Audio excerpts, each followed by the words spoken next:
The world of art is filled with terrifying paintings. Some are frightening in themselves, from the very first glance. Others send chills down your spine only when you look closer or uncover the dark story behind them. Today, we'll take a look into the dark side of art, into those canvases that make even the museum walls seem to grow colder. The biblical story of the beautiful Jewish woman Judith, who seduced the Assyrian general Holofernes and then cut off his head, has been a popular subject in painting from the Middle Ages to the present day. The Book of Judith tells the story of how Assyria invaded Israel. Judith was a widow, and the Assyrian army was led by a general named Holofernes.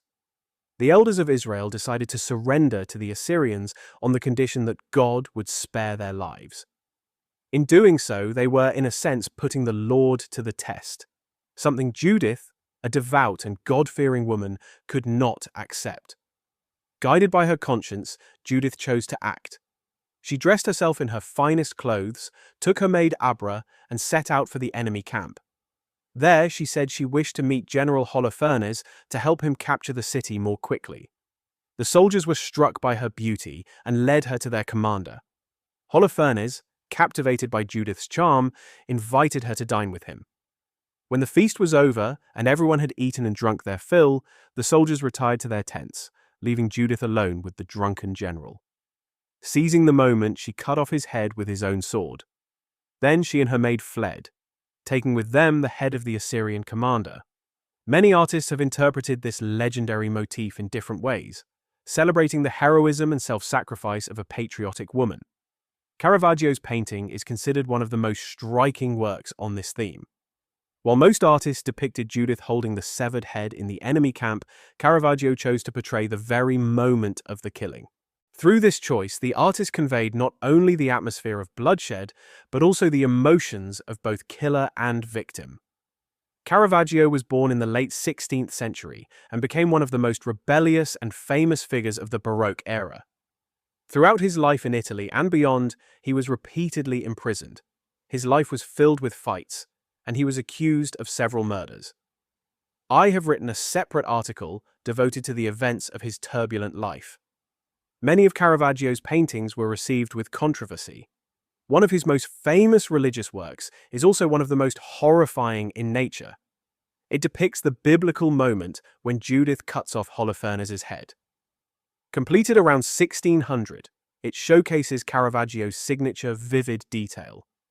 The painting shows Holofernes in a state of horror, astonished by his death at the hands of such a beautiful and fragile woman.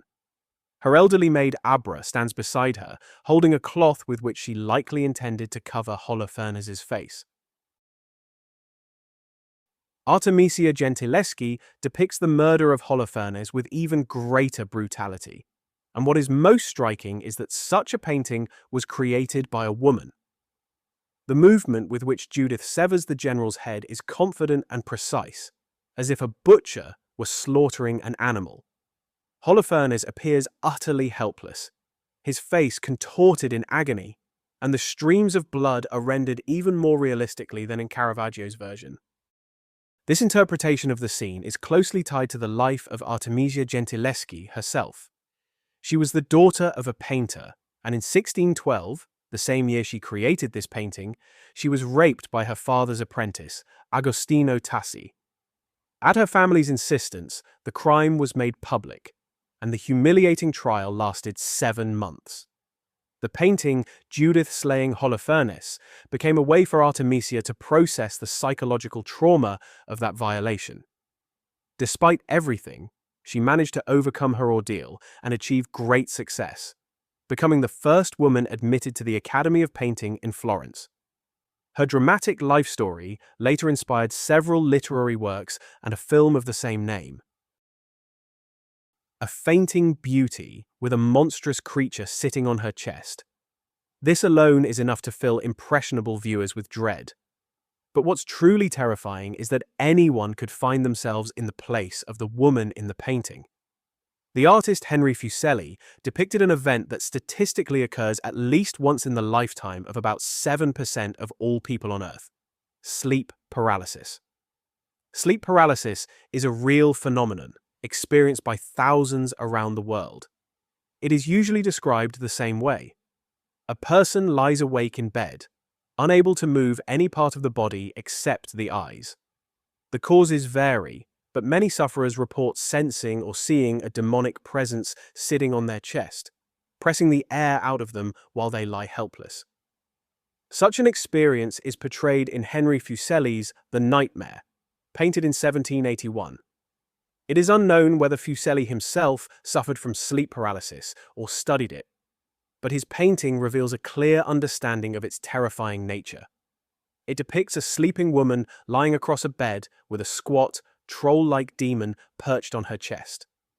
In the background looms another spectral figure, and many critics and historians have noted the painting's deeply disturbing tone.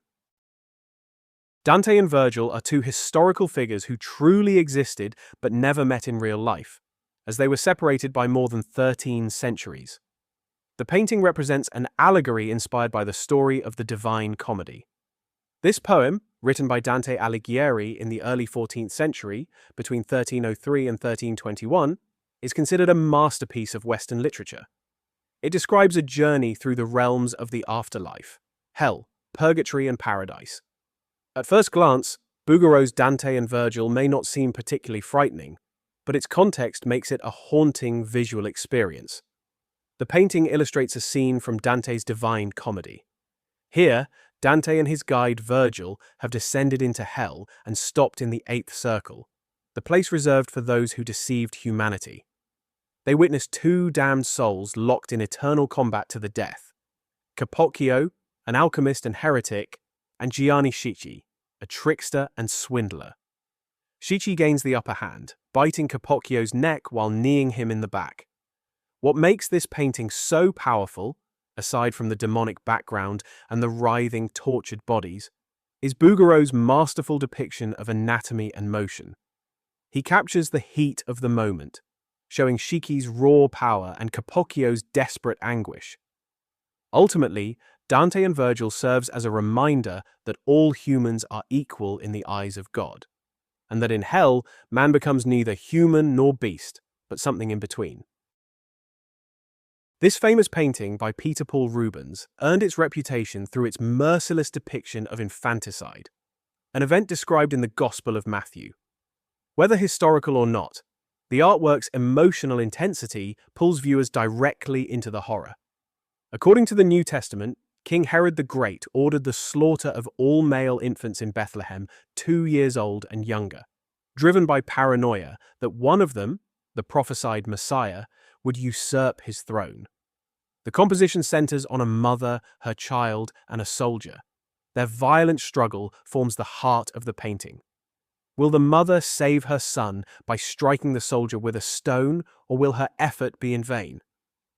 To the far right, another soldier prepares to kill a child against a crimson-stained column as two women reach out in despair to stop him. Scattered around are the bloodied bodies of slain infants, a chilling testament to Rubens' ability to capture both physical motion and emotional agony. Some of Francisco Goya's prints and paintings can terrify even adults. Among them is his interpretation of an ancient Greek myth. The Roman god of time and earth, Saturn, Cronus in Greek mythology, devours one of his children. According to legend, Uranus prophesied that one of Saturn's offspring would overthrow him. In panic, Saturn devoured each of his children at birth. Yet the prophecy came true when Jupiter, Zeus, was born, and later forced his father to regurgitate his siblings. One interpretation suggests that Goya portrayed Saturn as a symbol of Spain during the early 19th century, a nation consumed by its own violence. After the French occupation and ensuing civil war, Goya witnessed countless horrors: hanging bodies, torn corpses, and the deaths of his wife and 10 children. The anguish deepened his mental illness and drove him to express the darkest visions of human nature. French painter Théodore Géricault, born in the late 18th century, created one of the most disturbing paintings in art history: Severed Heads. Painted around 1818, it shows two decapitated human heads lying on a white cloth. The decomposition is evident. The woman on the left has pale, closed eyes, while the man on the right stares blankly with his mouth slightly open. Jericho's dramatic contrast of light and shadow conveys a transition from life to death. Obsessed with mortality, the artist reportedly kept real severed heads and body parts in his studio for study. The male head was taken from a recently guillotined prisoner, while the female head was painted from a living model. Through this juxtaposition, Jericho highlighted how both men and women fell victim to the guillotine, a haunting reflection on the brutality of his era. Few things are more terrifying than human madness, for in madness a person is capable of anything. The Belgian painter Antoine-Joseph Vuillertz created an emotionally devastating work illustrating the depths of maternal insanity.